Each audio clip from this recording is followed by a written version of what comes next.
Moon Babies, I'm back again. Today we are doing week 17 and 18 of the YouTube Pagan Challenge, and the reason for that is I don't have a lot to say on the first subject, and I have a little bit more to say on the second subject, but I figured each video would be kind of unnecessary, and I'm finding as we go along throughout the videos that we have planned for the year that some of them I actually found were better to put together because a lot of the topics go well together, but also because, you know, I could talk for 15 minutes and on and on and on and on for each subject, but I didn't always need to. And rather than putting one subject in a 5-minute video, which you would watch and then feel like you wasted your time, I just combined them to make one 10 to 15, even 20-minute video. So that was my little disclaimer that I felt like it was time to finally get out to you guys. And so yeah, let's get going. This now puts us about a month behind, and I'm aware of that, but like I said, I don't have as much to say. The reason is the subject matter being, how do I feel about this time of year? I feel like I've already kind of talked about it. And basically how I feel about that time of year was it kind of fell around May 1st, which would be May Day, or also as well as coinciding with Beltane. And Beltane is not one of the holidays that I really actively celebrate. I kind of just do things in lieu of it in a way.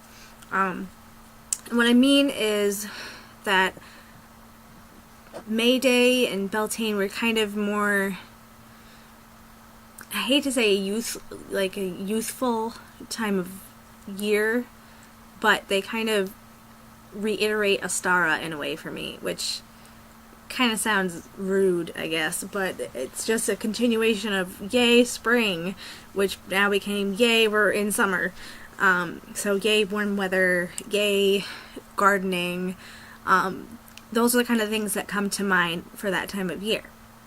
And like I said, I don't do anything in particular for Beltane, but I do always begin doing my herbs like vigorously, and my family has always started their herb gardens and everything originally in March, but by May is when we start actually making sure things go into the ground and we start cultivating a bit more than we did before.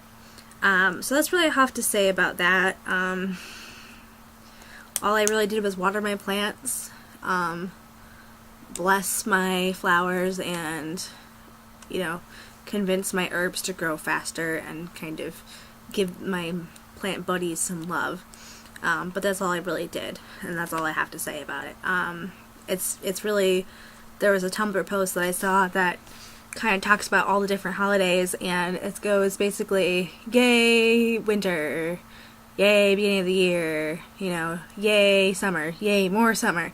And that's really more like what Litha is becoming, is super summertime, which I'm going to do a video on that because I do celebrate the summer equinox, and I do celebrate Litha as well as August 1st with Lammas, but we'll get to that.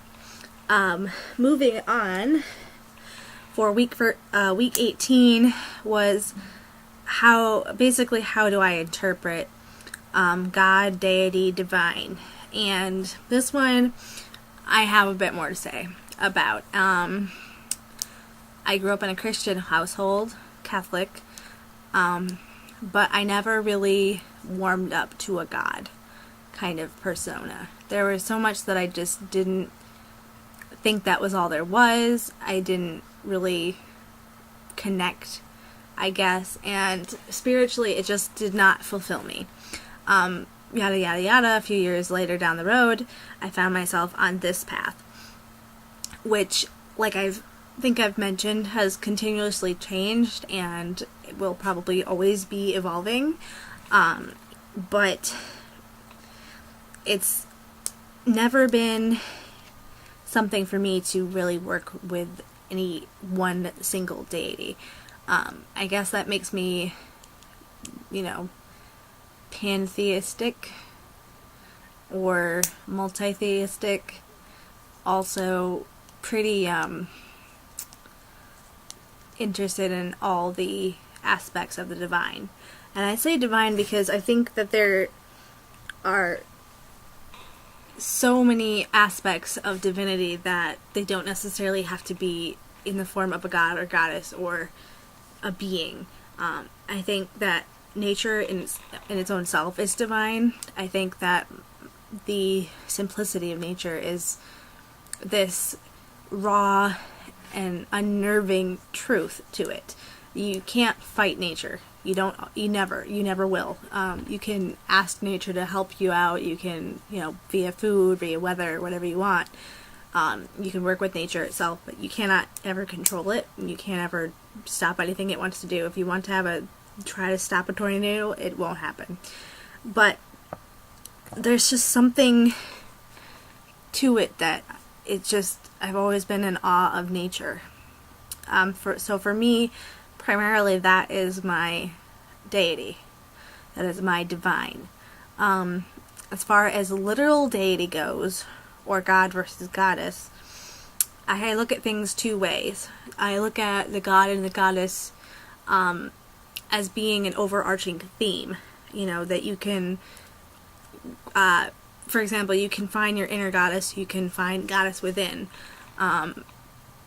You can find godlike qualities, you can find goddess-like qualities, being the mother goddess, or being the daughter, the youthful woman, and being the crone, depending on which way you look at it, and depending on where you are in your life. But you can also look at it the way I do as well, which I want to say this also. I used to think of it with the mother, the goddess, and the god, with the Wiccan theme, but I have not been a Wiccan for a very, very long time, and I've evolved beyond that in my own way. Not to put any bashing on it, because I certainly don't. It's still a very wonderful path to be on it. There's still aspects of it that I enjoy, that I work with, that I still honor, but I've kind of branched out. And there's a lot of kind of inbreeding. I hate to say it that way, but there really is inbreeding in my path. I'm taking parts from different parts, which makes it eclectic, which is what makes it my own path, my own spirituality. But it isn't necessarily one simple thing. I'm not a druid. I'm not only a witch. I'm not only a pagan. I'm not Irish pagan. I'm not any of that. I don't have a specific term. Maybe someday I will. Maybe I will get to that point, or go back to that point. But at the time being, I don't see it happening.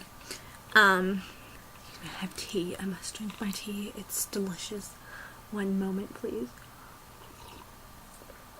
I'm getting allergies hard on, really bad, so I'm getting scratchy, itchy throat. So if I drink a lot of tea throughout these videos, for forever rest of the summer, this is why. Not just being look, I have tea, and not to make you thirsty, but just because I have tea and I need it. And for those of you who hate the slurping sound, I'm sorry. It's just me. You sip your tea that way. I'm not dainty. Moving on, to say that I think I've mentioned it, but I take a lot from many pantheons, and the reason before that is that I think that there are probably an innumerable amount of gods and goddesses. Though I do not work with all of them, obviously it'd be kind of impossible. I think a lot of them are kind of overlapping. There's Venus and Aphrodite. They're essentially the same goddess, but they have different names. And there are other goddesses of love in other cultures. But I think that there are so many that I kind of narrow down the ones that I find most important to me. And I see that a lot of people kind of, either go one way or the other with it. Some kind of find it ridiculous that people work with deities. Why would a deity want to help me? I'm a human. That kind of theory. But I don't think of it that way. Maybe it's because I don't ask for like ridiculous things like, hey, I need love, help me find it. I'm one of the people that if I work with a deity, it's because they came and found me. I don't go out there trying desperately to make friends with Brigid or anything. I don't desperately want to work with Artemis or something. I don't like go searching for her or beg her to pay attention to me and be like, please give me strength. In that sense, I don't constantly bother them for mundane human things. But because I think they're humanoid and that they are on a different plane, different kind of transcendence completely above us, they also, I think, and in my experience, love us. And they love the earth. They just don't always personally reach out to us. But at the same time, I don't think it's ridiculous to ask them for things. If you are asking for things that are important, that aren't ridiculously stupid, like, hey, give me money. Not to shame anyone who does that. That's just me personally. I wouldn't really be like finding the goddess of luck and money and being like, can you please give it to me? Unless I'm in dire need. If I was starving out on the street, then I might turn to the goddesses and the gods for support, because that's what they're there for. They love us, we love them, and they want to be venerated, we want to venerate them. It's a two-way street for them, I think. But I certainly do understand where a lot of witches and pagans are coming from, that it's kind of, short-minded of us to be like asking these wondrously intelligent, way above us in every way, spirits or deities to help us. But that doesn't mean they don't reach out for us. That's basically about all I have to say about it. I don't work constantly with them. In fact, right now, I don't do a lot of active work. I do call for them if I do ritual. And I do meditate on themes that involve them. But I don't call out to them to help me, and I don't beg them to pay attention to me. I don't do any of those things. Not because I think they're wrong, but they just don't fit into my personal path. And I don't think there's anything wrong with that for those who do. Which I know I've said, but just my disclaimer. I will be seeing you guys soon. I'm doing a lot of filming tonight, which I know I keep saying that, but the thing is, I film a lot, but I don't drop them all at once. I even have half-made videos that I may finish or may never finish, or videos that I've actually completely finished but haven't edited or haven't decided that if I'm going to put them up or not. But you would definitely will be seeing me soon. In fact, probably today, twice. So, I'll be seeing you guys. Many blessings to you all, and love you, I guess.